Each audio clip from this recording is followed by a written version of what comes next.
viewers, Happy New Week, everybody. Good morning. It's the 31st day of January 2022. Welcome to another edition of our daily newspaper recap. I'm Ahano Promise. And I am Igbeji Dos Promise.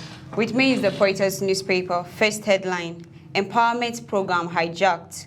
Data dismisses allegation. Well, this is a sad one coming in. The empowerment program that was supposed to help Delta states has been hijacked. How do you see this issue?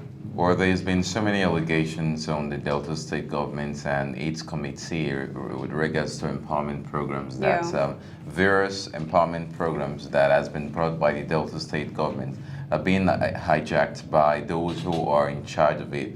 Yesterday at Owayibo Kowa, who was represented by Special Advisor on Peace and Conflict, repudiated the allegation. He said clearly that the programs that have been set are very transparent, and even now, because of the online platform that many applicants have, nobody can hijack the program. He stated very clearly that that's a pure allegation and nothing of such nature. Many still say that these programs don't get to them. We hear of many youths empowerment program, women empowerment program. They are denying they are saying that they don't benefit from any of this. But we want to believe that the Delta State government, regardless of the allegation, will do everything possible to put this in check and see how all of this can be managed and avoided. Thank you. We are clamoring for a better Nigerian and, of course, a better data. The state governor has asked the State Executive Council to ensure that this program is not abused because it's meant to help the masses. Thank you. Very well. Thank you very much, Promise. And we're going to the Vanguard newspaper. Oil revenue stagnates at 4 trillion naira. That's a huge one for the stagnation rate. What's your take on this? The stagnation at 4 trillion for 10 months ends October 2021, that's last year, due to the increase in the vandalization of the pipeline, oil theft, and other technical issues. And these issues actually has affected the oil sector of the country. And the OPEC and federal government should come up with a solution in order to handle this so that to benefit the nation and also to help promote the economy of this nation. Thank you very much. We believe that that will be a good move towards economic development. All right, missing 3 billion fund. Oh, the SEPRAP sue Buhari and others. Wow, this is another one coming in this morning. Missing fund, the socio-economic right of accountability project has sued the president and other persons in the state. How do you say this? The Social Economic Rights and Accountability Project, SEPA, has sued Buhari over 3 billion naira public missing fund. Yesterday, the Prime Minister of Finance said that this is a pure allegation, and although the hearing, a date for the hearing has not been fixed, it has been observed over time that there has been cases of fund misappropriation and accountability of these funds. He stated clearly that politicians, when corrupt, don't feel the impact of their corruption, but the citizens do. So if cases like this are not checked and it's left over time, it's going to be really disastrous to the masses. So we want to believe that this new developments will actually raise that consciousness in politicians that yes, their moves are really on watch, and they must be very careful with it.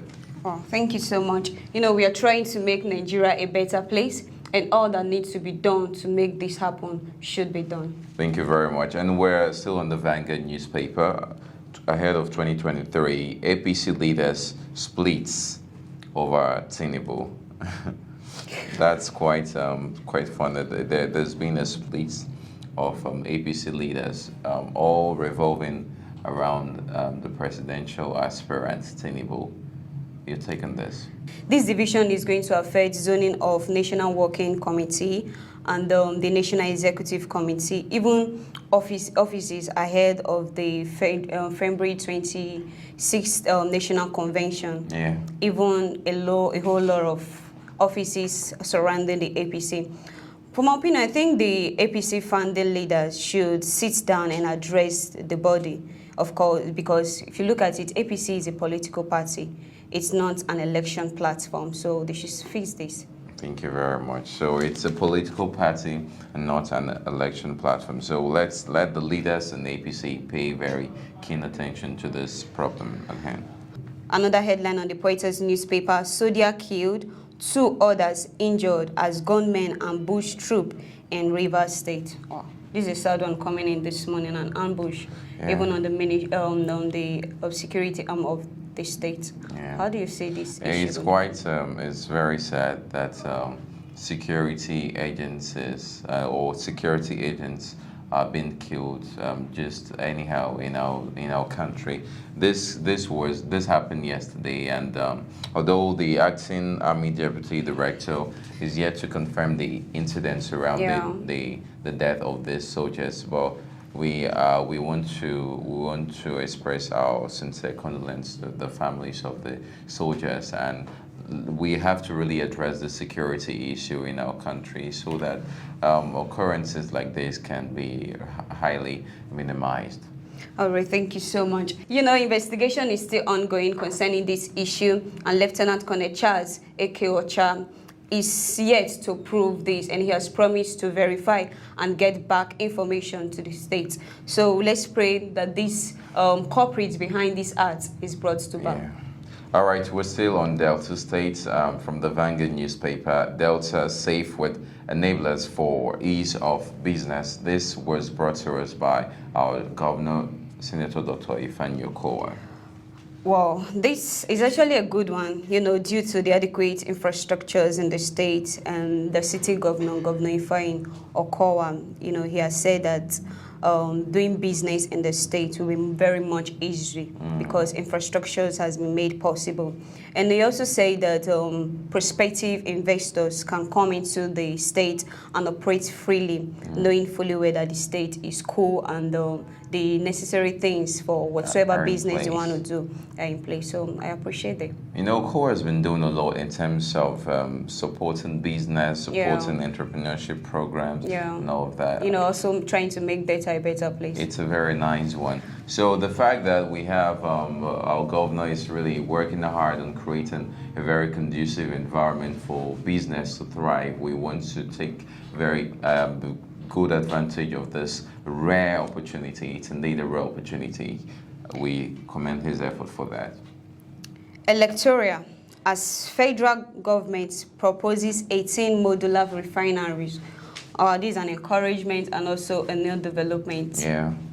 Well, the federal government yesterday has decided through, in collaboration with the Federal Ministry of Environment and also the Senior Special Assistant to the President on Niger Delta Affairs, they proposed that they will establish 18 modular refineries to be located in 6 oil-producing states here in Nigeria. We have Rivers, we have Bayelsa, we have Akwa Ibom, we have Delta, Edo State, and Cross River. They believe, which everyone would agree to that these will create employment opportunity for the youth out there, and also reduce the rate of crime and other social vices. So it's a nice and a welcome development to the Niger Delta and Nigeria as a whole. Thank you so much. We appreciate the federal government for this great move, and we know we are trying to handle the issue of unemployment in our country. With this, a lot of things will be fixed, and we want to say thank you to the federal government. Thank you very much, Promise, for that. And lastly, from the Vanguard newspaper, we're committed to making Niger Delta better. Reps Committee chairs. You know, Niger Delta Development Commission Chairman, House of Rep, Honorable Olubomi Toji-Ojo. Okay. Since he's assuming the office since 2019, he has always put his best to work, you know, to make the Niger Delta a better place. He also reiterated yesterday that his commitment is to improve the life of individuals in Niger Delta, and also to make Niger Delta a better place, upholding the interest of the people and every other thing that they need to do. So I really appreciate him trying to do this. You know, we are wanting Nigeria to be much more better for us and the individuals in Nigeria. So I appreciate his effort though. Thank you very much. Deliberate, intentional, collaborative efforts towards national growth and development is what we want to welcome from group in and also individuals. This will indeed go a long way. All right, with this, we've come to the end of the first segment of our daily newspaper recap. We're going to take a short break now, and I'll be with you shortly. Don't go away.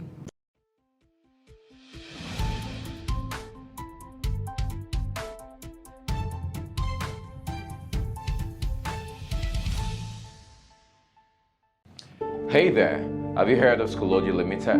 Well, I'm here to tell you about it.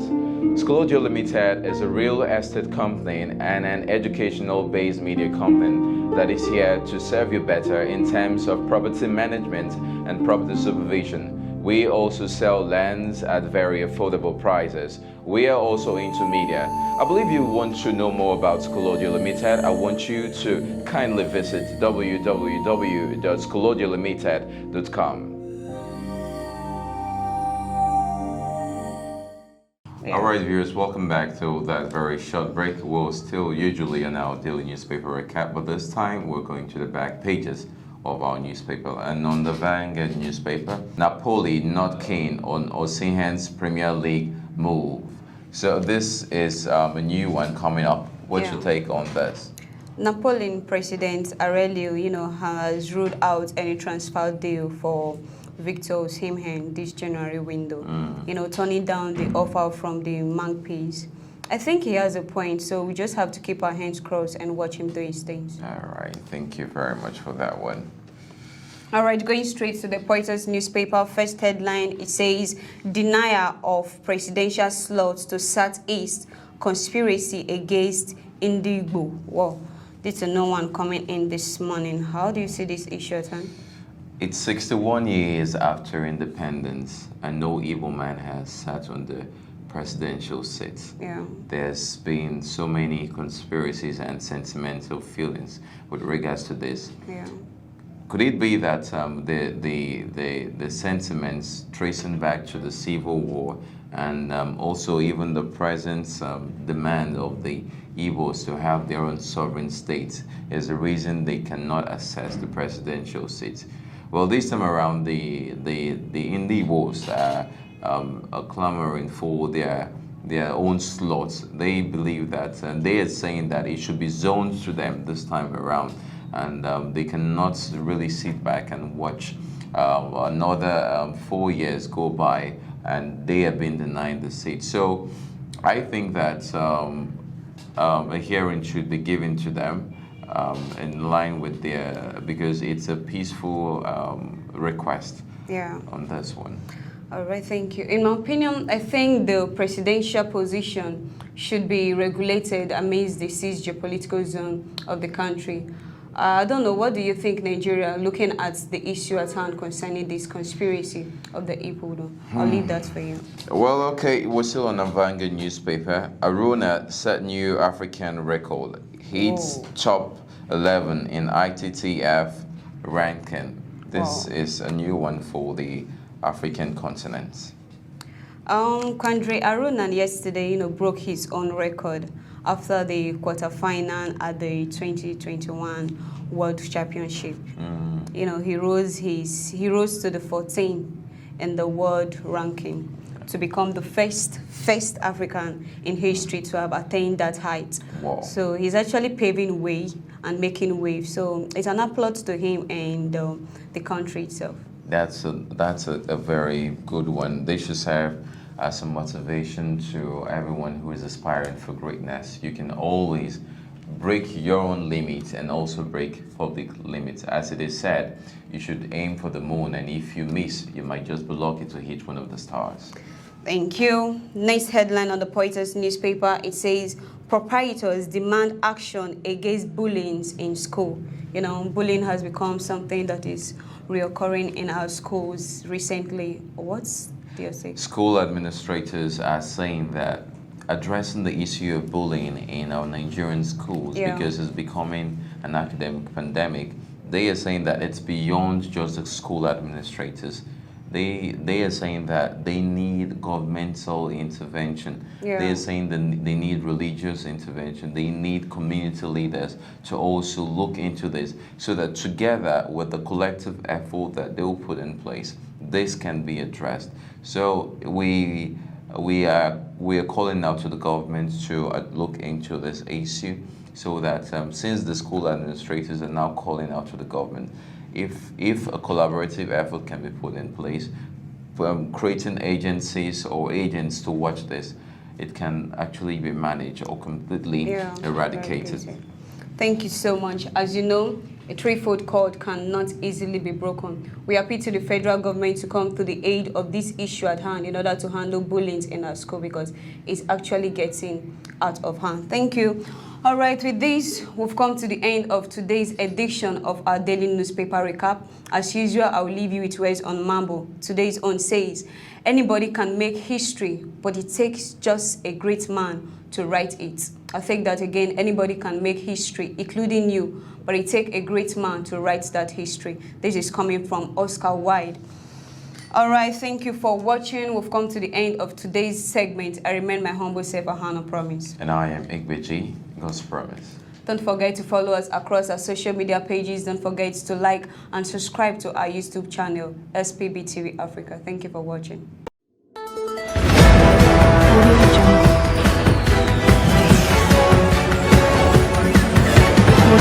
SPB TV, sharing educative and reliable news.